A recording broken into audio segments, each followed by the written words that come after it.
BNP মহাসচিব মির্জা ফখরুল ইসলাম আলমগীর ও দলটির আন্তর্জাতিক বিষয়ক কমিটির সদস্যদের সঙ্গে বৈঠক করেছেন ঢাকায় নিযুক্ত অস্ট্রেলিয়ার হাইকমিশনার নার্দিয়া সিম্পসন।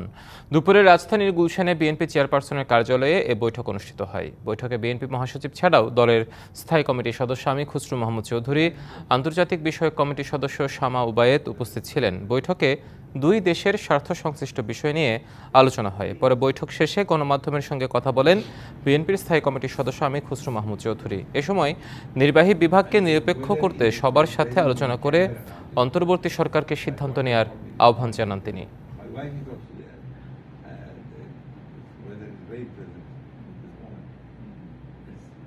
সময়ের যৌক্তিকতা বিচার বিবেচনা করার যারা যারা এখানে স্টেক হোল্ডার আছে সবাই তো বিবেচনা করবে সময়টা।